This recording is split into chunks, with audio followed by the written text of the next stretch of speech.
that means that there would be a vacant belt, and I don't know who else they would put on there besides me and Edgar. I think that'd be a great vacant title fight. And we're back. That's right. You're towing the line with Bare Knuckle Jer from the Throwing Hands podcast, baby. And our guest is in the lobby. Let's bring him right in. Nathan, the Reaper Rivera. What's going on, brother? What's happening with you, Nate Dog? I'm good, man. I'm good, dude. How are you doing? I'm excellent. Thank you so much for joining me here tonight. Absolutely. So how are you feeling after your big win, brother? I'm good, man. Let me make sure I got this all right, making sure I got do not disturb on and all that. Okay. Man, I'm feeling good, bro. I'm feeling like, my hands didn't take a whole lot of beating this time. Sometimes it's weird, man. Sometimes it's one first round knockout, my hands will be torn up, and sometimes a 5-round war, my hands will be fine. So this time I was lucky to get out pretty much scotch free on the face, and the hands were just a little bit bruised up, nothing crazy though. Yeah, well, to be honest with you, brother, I don't think I've ever seen you with a cut. You've Yeah. stayed pretty clean throughout all your fights, 5-0. You haven't gone through a whole lot of adversity. You've been hit, but not cut. No one's really tagged you really well. Great footwork out there, man. Your body position, you're long. The jab is on point. Those hands too. I feel like your body shot, man. I feel like that's your secret weapon. You're dropping guys with your body shot. That's keeping your hands intact too. If you could just focus on the body, the mitts are ready to go. Yeah, yeah, and I agree, man. I think my first coach, he always told me he used to fight with no gloves back in the day before MMA was like really a thing. He's an old school coach, and he was like, man, like body shots were where it was at. You can fight a lot more,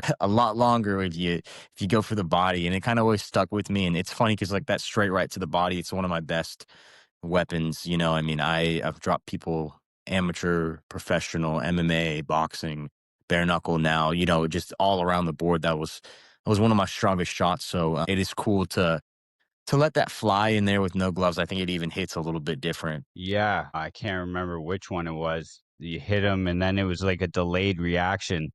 He kind of took it, and then up, and then okay, no, now it's kicking in. Now I'm going down. Uh, So anyway, how did you get into fighting? Like I know you had a pretty lengthy amateur career. I think you started in like what, 2020? Yeah, yeah, right around 2020. I did a bunch of jiu-jitsu tournaments before. I just kind of grew up liking fighting, like martial arts. Nothing ever like I wasn't one of those kids that grew up scrapping, when I was a little kid. But I mean, I loved martial arts. Got started in like taekwondo and then went to jujitsu. And then from there, I started getting into MMA. And around high school, I started getting into some fights and stuff like that. Nothing crazy. And I started really taking to boxing after probably my second MMA fight. I switched gyms, went to this one gym called Last Lap Fight Team, and they had a very prominent boxing program there. And so what I would do is I wanted to improve my boxing, and I would just take these USA boxing fights, like these just the amateur fights in between my MMA fights. So anytime I had an MMA fight booked, I'd try to get a boxing fight in like in between camp or whatever. And I really like fell in love with USA boxing. The whole culture behind amateur boxing was really cool to me. The sparring, the team aspect, it was different than MMA. My boxing coach, he told me, he was like, look, bro, I know fighters, you're a boxer, bro. And I was like, nah, dude, I'm an MMA fighter. I'm just doing this to stay warm in between my fights. And then now it's kind of funny because we're doing bare knuckle fighting, and it's like a perfect mix between MMA and boxing. He's like, I told you so. You look real good in there. So how did you stumble onto bare knuckle? What made you do that transition? Man, I was just like, you know what, dude, let's just get a payday. I had one fight. I knew I couldn't fight in most states unless I had a pro fight. I had a pro fight in MMA. And I was kind of just in this weird stage of my life. Like I was not even like in the gym, but just outside life. I was just kind of going through a bunch of new chapters in my life. And I was like, people always kind of cool. I've always kind of thought it was badass, like it was cool. And then I hit up Nate one time, and he was like, yeah, go to the tryouts. And then I just never went. And I was just kind of like, yeah, whatever. And then I hit him up again. And cause I just was thinking to myself, dude, I feel like I could do this, and I didn't know when they were coming back. The only bare knuckle fighting I really saw was like Mike Perry versus MVP one time. And then I saw Joe Elmore fight on like BKFC 4 or something, or 8 or something like that a long time ago, because he's a local Georgia guy. Um, Okay. And I remember watching him fight, like, yeah, this guy's crazy, bro. This bare knuckle stuff's wild. You know, this was way back in the day. It was before BKFC 10, I think. Maybe it was like 10 or 12 or something. But I hit up Nate and I just sent him a bunch of like I said, "Hey man, this might be real weird. Never done this before, but here's a couple clips of me fighting. I think I have a great style for BKFC." And I didn't really expect to hear anything back. You know, I was just like, whatever. Like if I really wanted to go and pursue this, like it would have been like I would have gone to the tryouts, I would have done these things.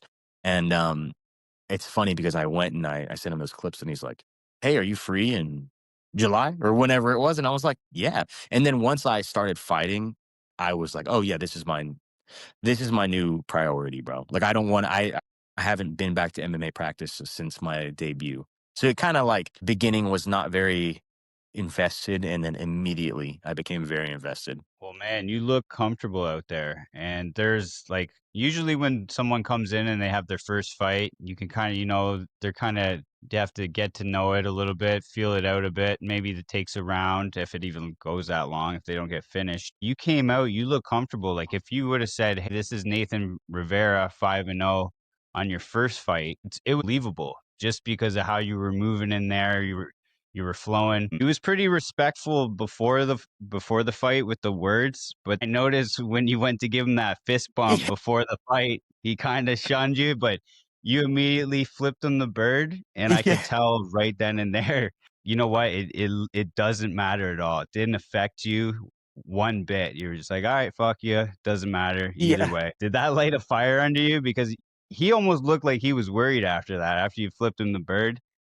I'm like, "Oh, fuck, he's in Yeah, for it." it was weird, bro. It was a weird week, man, that he was so friendly, bro. Like very friendly. And I'm a pretty like easygoing guy through and through. Like to cut the weirdness every time I see my opponent, like for the first time, you know, I just go up to them and I shake their hand and I say, "Hey bro, thanks for the opportunity." Cause I mean there is a shared respect, you know, this person signed a contract to fight me and I hold them in with respect because of that. And the truth is, I do like you know I pray for safety for me for my opponent, and so I tell him that you know it's just the truth of it. And he was like overly friendly and like talking to me like almost like he was like we were. I remember we were about to walk out for the weigh-ins, and he was like, "Here we go, bro." Like let's you know, and I was like.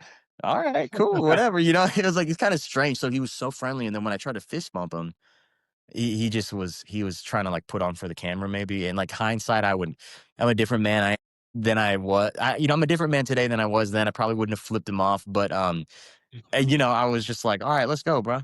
Yeah, I loved it though. I do love it. You made him pay for that one. It was crazy just how comfortable you came out for a debut fighter. You don't see that very often. You and Johnny Cannoli kind of both looked the same, like super comfortable out there. Your next fight, that was another quick one too. And that was weird because you hammered him with the right and he tried to get up at 8. That was kinda scary. Then he just kind of fell face down on that one. That was probably when the Rivera era was born, right? Is that when you gave, Lytle the note? Yeah, yeah, that one, it was definitely weird, like, cause I was like, "Shoot, is this guy okay?" I've never you know, I've had knocked out a pretty good amount of people before that, and I'd never seen a knockout like that, so I was like, "Bro, is he okay?" You know what I mean? That was kinda my first thought, but then that was when I gave Lytle the note. And I gave one to Dave as well. So I gave one for Lytle to read, and then I gave one for Dave to read. It's been a good strategy for you because you've been impressing with the fights in the ring, but your movements outside of the ring have also been strategic. You've caught the eye of the boss, even this last one with the wanted for the Edgard. So is this all a plan? Like I know you're going towards Gary Fox now, but it seems like every move has been calculated. Yeah, yeah. You know, I think the best time to get another fight is in the ring. Mm.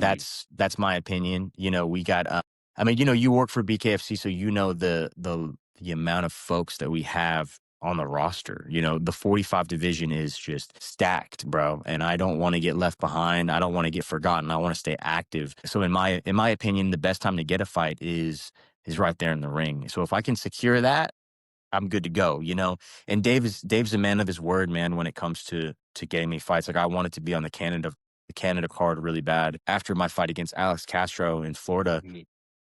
there was a note under his seat that was said, because I pretty much asked him in the lobby. I said, "Hey, bro, if I knock this guy out, will you send me to Canada?" And he was like, "Yeah, but you got to knock him out." And I was like, "All right, cool." And so that's why I wrote the note under there. And he followed through with that, man. He had me booked on Canada, and unfortunately, my opponent had to pull out, and we couldn't find a replacement because it was overseas, and hard to get passports over there, short Right. notice, especially like 2 weeks out. But yeah, man, I like try to be pretty calculated with who I want next. I don't think Edgar's gonna fight me. I don't think he's scared. You know what I mean? I think he's a good fighter, but I don't think he's willing to take a risky fight moving backwards to mess up a possible title shot. I don't know who would do that. I mean, personally, I like to fight, so I might I might do that if I was waiting for a title fight. But he must not be very confident that he could beat me, or if he was, he'd take that risk. It's kind of a weird situation there too, because Kai's been kind of quiet. They said there was something big for him coming.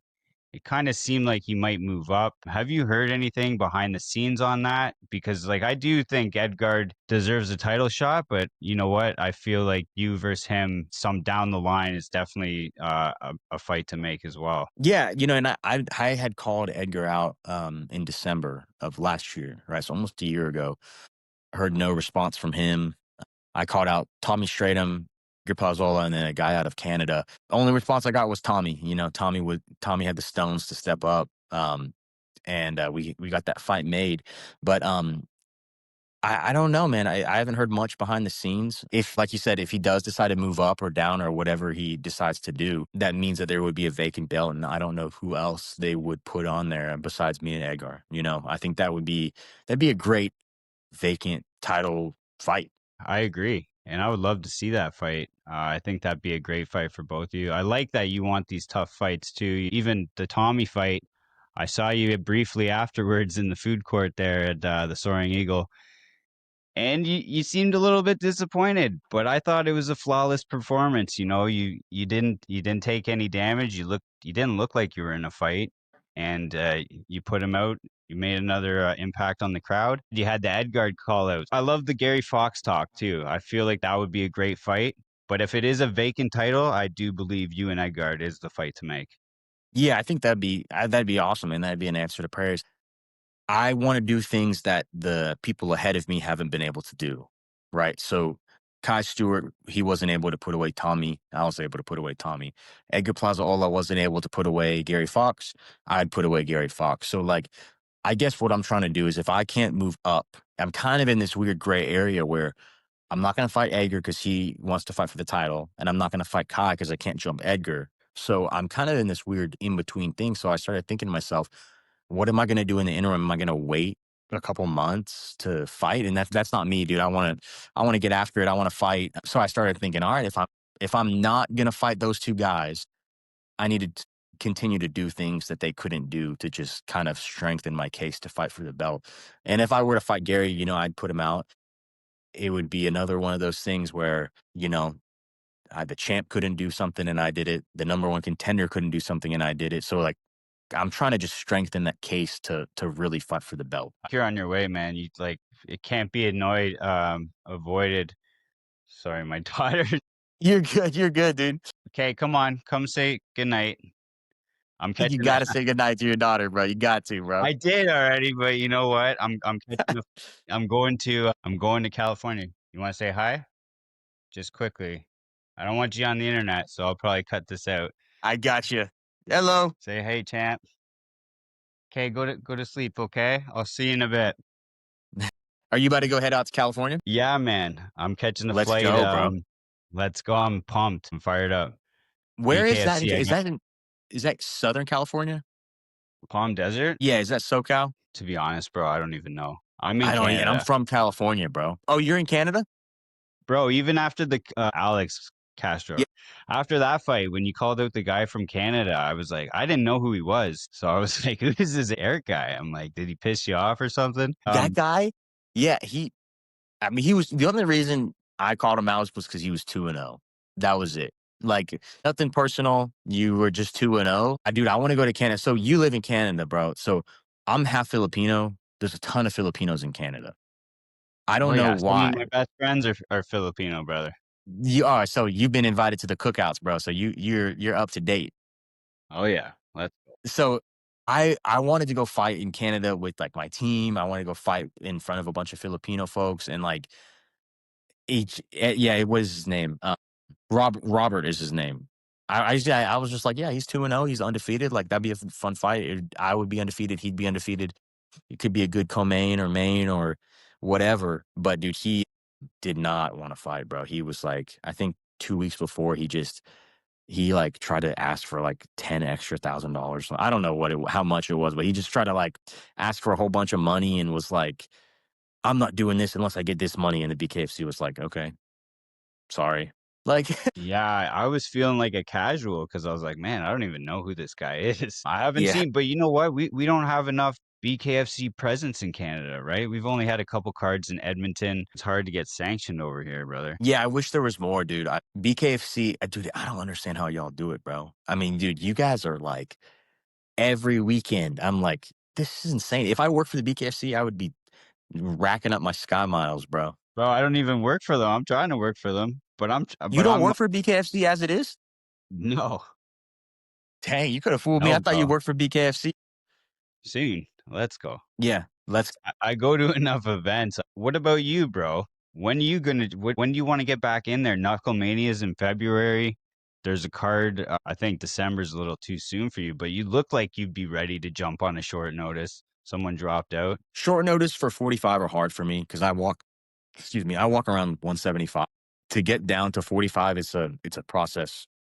It's definitely not easy for me. I'm dialed in with some of the best nutritionists in the game. Heather, her name's Heather Trump. She works for the UFC, but she has done my nutrition since I was an amateur. She still does my nutrition. She really helps me out, but it's a process to get to 45. If I took a short notice fight, I'd have to be 55 or even catch weight at maybe 150, and even then that'd be hard. But dude, I mean, Knuckle Mania would be a blast, bro. I've heard talks, that they want me on there. We're kind of actively talking through management and with the company right now to see if that's a possibility. Knuckle Manias are big. That really would get your name out there. I got to be at that one, brother. Dude, I like to be there. if I'm not fighting, I'm going, bro. And so if you're going and I'm going, we're gonna have to go find a burrito to get down on over there, bro, Let's in the go, food court over baby. there. Let's go. Let's go. Yo, it's Super Bowl weekend though, and it's in Philly. Yeah, So if the Eagles make the Super Bowl, especially, it's going to be a madhouse. be over with, bro. It'd be crazy. It's gonna be crazy, bro. I mean, if I'm not fighting, I'm definitely going. So, I really hope I'm on the other side of the ropes, though. Hopefully I'm in there, To be honest, I like those Florida cards, especially being from Canada. This time of year, it's getting ugly out here, man. dude. I mean, Cali, you won't be in bad shape over there. Have you been to California before? Yeah.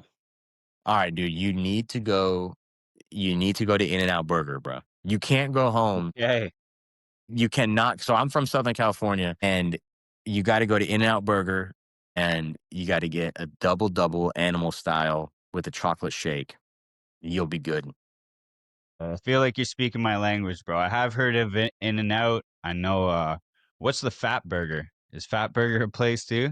I know I Ice don't know Cube if I've talks about Fat Burger. I don't know if I've heard of Fat Burger, but if it's out, No. dude, California is the food out there, bro. Like the weather, it's a cool place to be, bro. What about Carl's Jr.? They got that out there? I think they do. We got Carl's Jr. here in Georgia, but honestly, I don't think I've ever been to Carl's Jr. out here. And me neither, bro, but I seen the commercials. Yeah. I'll have to check it out, man. I'm only going for the weekend, which is kind of sad too. I got to save my money, bro. I'm going to be going to Florida in December to the Hard Rock. I got to make as many cards as possible. Let's go, man. Hopefully, I mean, dude, hopefully one day I'll be able to see a BKFC staff tag around your neck, bro. King of Yeah. Violence. I came in the back with some staff members. They all had lanyards. I was just the back. Everyone got checked, and then I just kind of put my wrist out, and they put a wristband on me. Let's go, bro. Yeah, dude, fake it till you make it, bro. Let's go. That's right, baby. I walked in, I seen Mike Perry and Jimmy Rivera right away. That's Perry just kind awesome. of looked at me. I think he knew I probably shouldn't have been there, Yeah. but yeah, it's been a wild ride. I love BKFC, the community, all the fighters. I feel like prayer is really like it's really strong in this BKFC thing too. Like everybody's a believer. Yeah. Even you've given it up afterwards. You say you pray for your opponent. How long were you raised with religion? Yeah, my parents, man, they're good people, dude. They A raised me the Filipino, right yeah. way. I feel like Yeah, half I feel half like Filipino. Yeah, dude, yeah. I definitely have been I was raised in a really good Christian home, bro. Like we're not like fake faith, like real like doing right by people was taught Mhm. and stepped away from it for a long time and recently probably a couple of years ago I really turned my life around and realized what's important. I guess we're getting to this. I don't know how old you are, but getting to an age right now where I'm realizing that this life is going to be short and what are we really doing here? What are we really doing here? What is our impact and what's after? This life has been heavy on my mind, so it changed my life. And man, I don't even recognize the person I am today versus 2 3 years ago. I don't even recognize that person. So it's been such a blessing that now I'm married and looking to start that next chapter in my life and start a family like you got and just kind of I'm blessed that I have experienced the things I've experienced to get me where I'm at. Amen, brother. And I feel the exact same way. Blessed, grateful. You know what I mean? It's weird too because religion kind of put me in a different place too. It wasn't always a part of my life. And then I had the birth of my daughter, marriage, right? Then you kind of start seeing things and you're like, you know what? I'm starting to think I do know the meaning of life. It's to Yeah. raise it's to raise the next generation, teach them the right way, do right by others, be sincere. But yeah, I I see, yeah.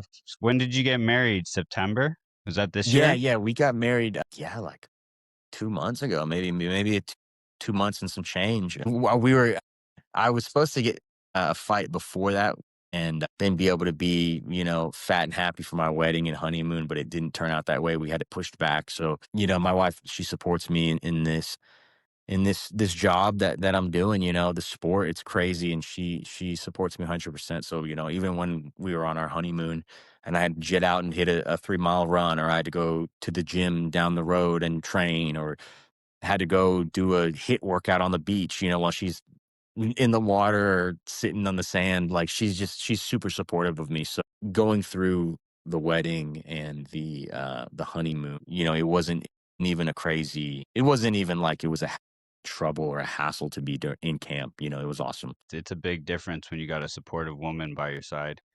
And you got to make that right choice, you know? So that's good. I'm glad that you got a good one because you make the wrong choice and next thing you know you're doing dishes and cooking dinner after a 14-hour shift.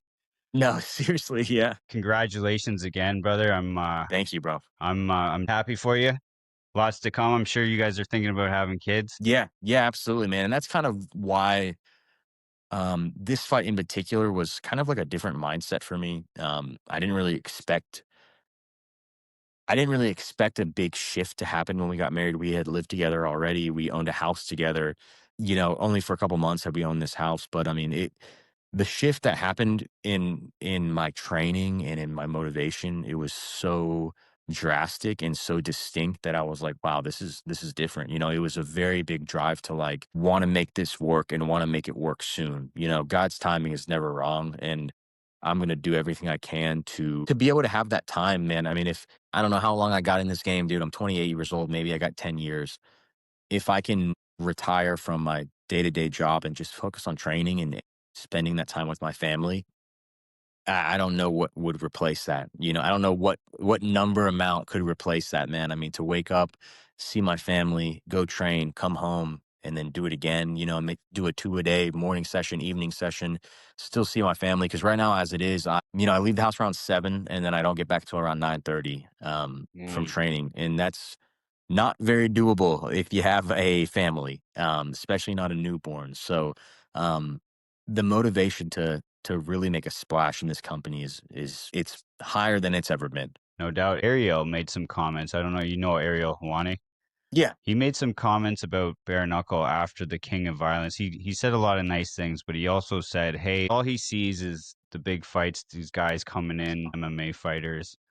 saying, "Can bare knuckle be one of those spots to have young uprising stars, or is it going to just be a place where people come for their retirement fights, pretty much, right?" But I thought that was nonsense because there Yeah, are some up and coming fighters, right? You got the Henry brothers, guys like you. Like I think about you immediately. yeah. 28 years old, young, 5-0, putting guys out, good competition too. So I didn't really agree with that. I was like, you know what? I thought about you immediately there. BKFC is growing substantially, and I think it is much more. Yeah, I agree, man.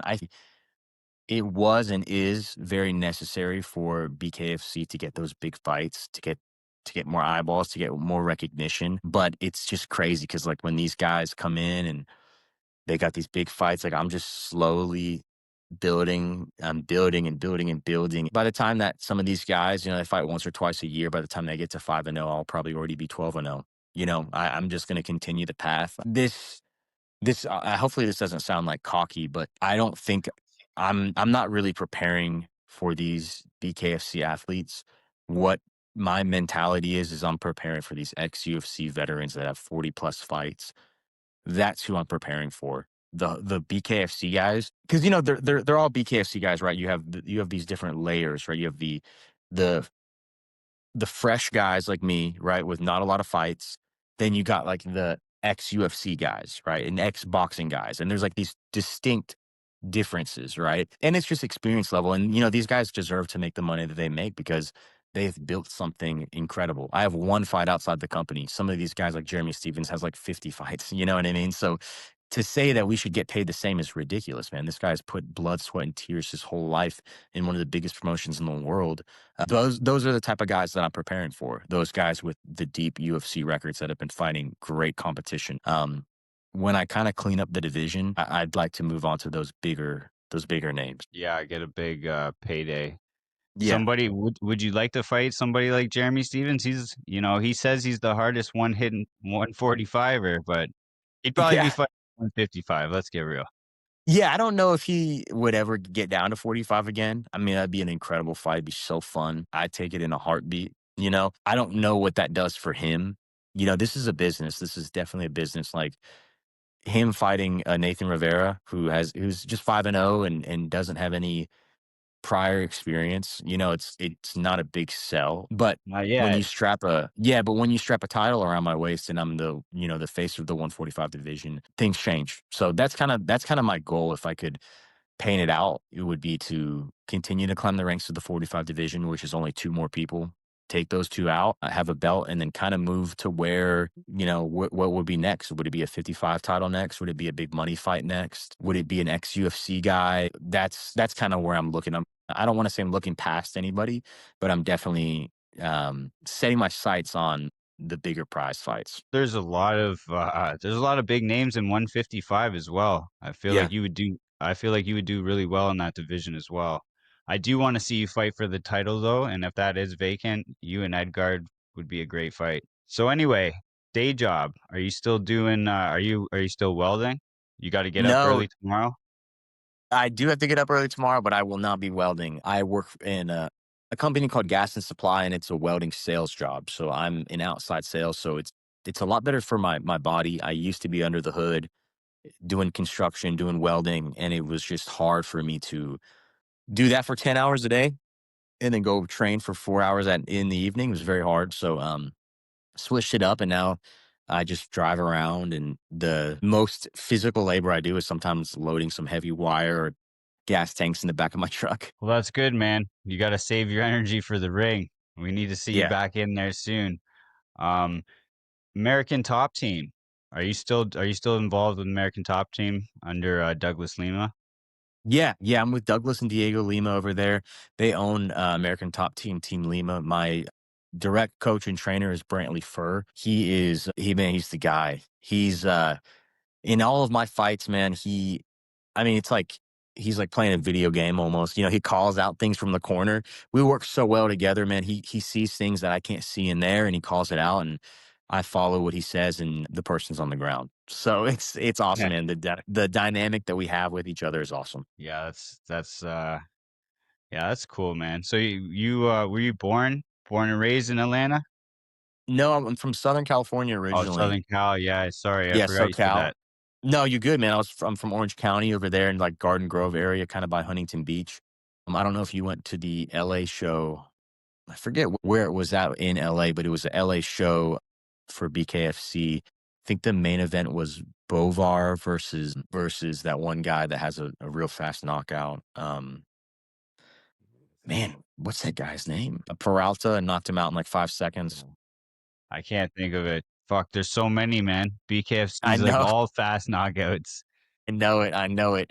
Anyways, I was there, I grew up probably 20 minutes from that location, and then when I was 7 years old, I moved to Atlanta. Was that just your parents' decision or Yeah, made the yeah, move? my dad, he got a new job, and then a lot of my family followed us out here, and then now recently they've all moved back, so it's actually just me, my wife, and my mom and my dad out here, and my sister and all of my mom's side of my family, my dad's side of family, they all live over there.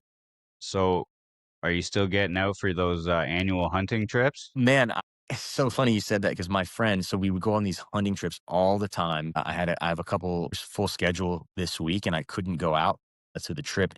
This is like the 5th year in a row they've gone, never killed a deer.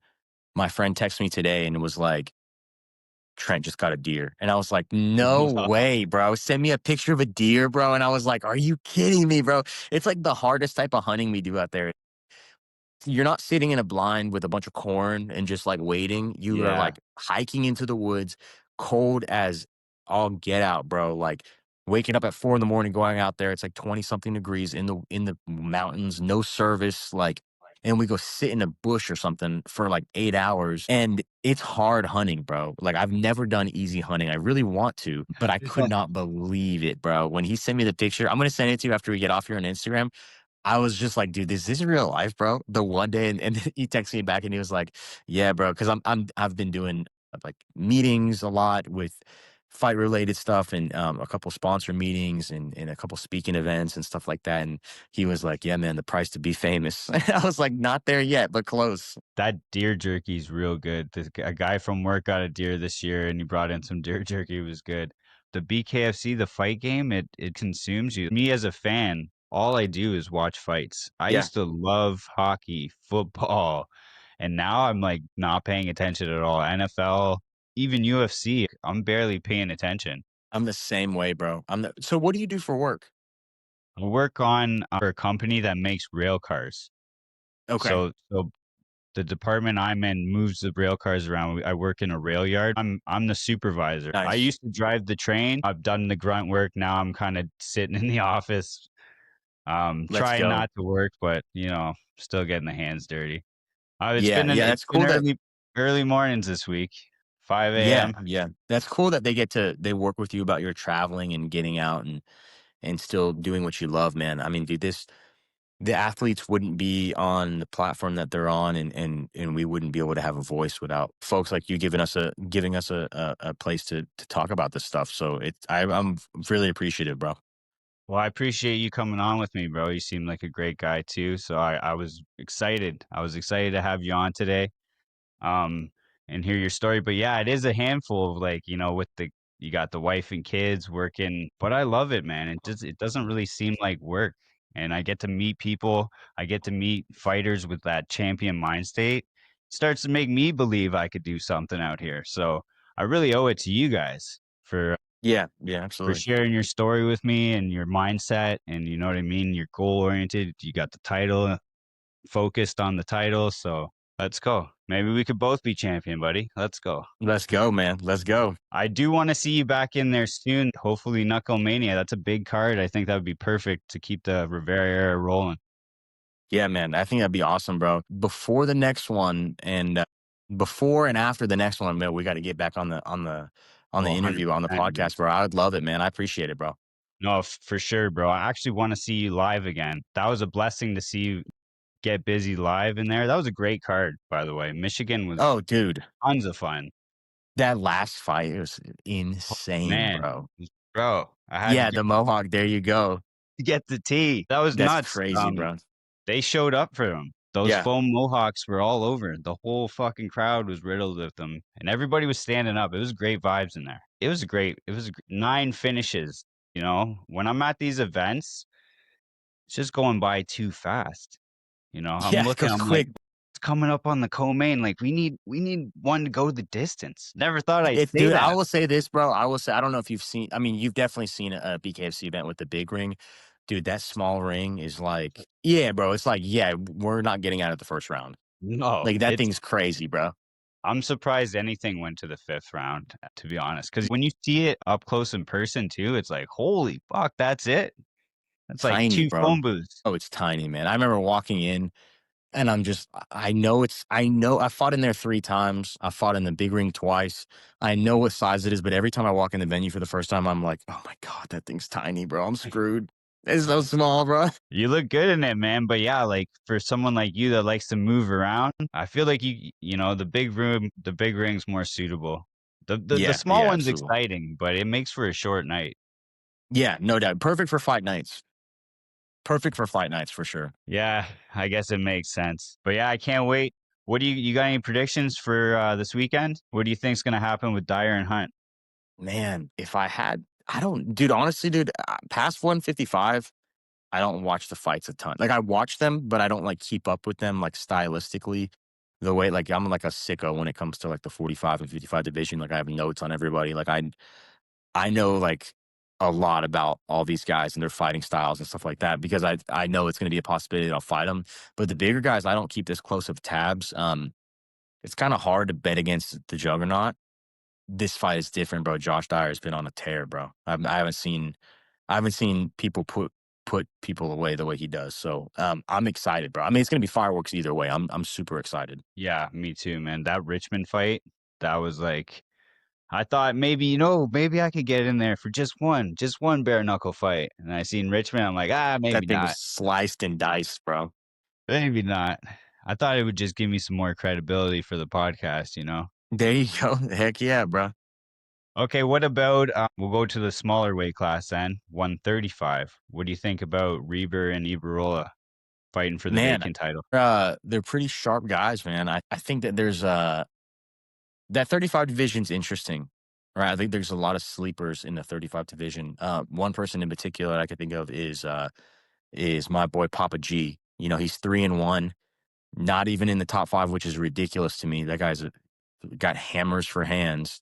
You know what I mean? I think he gives either of those guys a run for their money. Now, I mean, I'm friends with all these guys, man. I'm friends with a lot of these folks. I think stylistically, it's a super interesting fight between the two, Joy Boy and Reber, and I think that division, I think is going to pop off. Yeah, it is actually a lot of the smaller divisions are super exciting. Like even 155, like Palomino, Trout, you had Bonner. Um, was it Tenagli and Bonner? Yeah, that Yeah, was that kind was of. an. Do you agree with that one? I don't personally. I thought Bonner won that fight. You look at the two guys side by side after the fight. One person looks clean. One person's lumped up and cut, and I'm just like, how would you even score that? You know. Yeah. But that guy Bonner's sharp, bro. He's probably one of the best 55ers in the division. I think. He's a problem. When he stepped in on short notice for Tony Soto, he put me on notice then. I agree with you. I know they score it round by round, but when you look at Tenaglia, he was wearing it, but he just didn't stop coming forward, right? He was Yeah, applying the pressure, but Bonner was hitting him with those counters. He was landing the more devastating shots. It just didn't seem to slow down Tenaglia, but he was definitely wearing it. So I don't know. I don't know about that one, brother. I think I got to side with you on this one. I love Tenaglia. He's a great, exciting yeah, fighter. Always brings it, but I think Bonner might have got fucked on that one. I think so too. Yeah. So what do you got for Trout and Palomino? I don't know if it's going to be a whole lot different than how the first one was. I don't think the weight class is going to make a difference. Um, but we'll see. That's the whole thing is like, will the weight class make a difference? I don't think so, but it's possible. That this is Palomino. He's never lost here at this division. You know what I mean? At 55, so um, he will be super comfortable at this weight, and man, he's an exciting fight, bro. That he's an exciting fighter. I love watching him fight. I can't wait for that one. That Florida card is going to be crazy. Yeah, brother. You making the trip for that one? I hope so. I hope so. I'm trying to see what I like to. I like to go to the events directly before and after I fight. So hopefully, just to kind of build the buzz a little bit, but we'll see if we can jump onto that one. I hope so. Okay. I'm going, bro. I'm going to that one. Nice.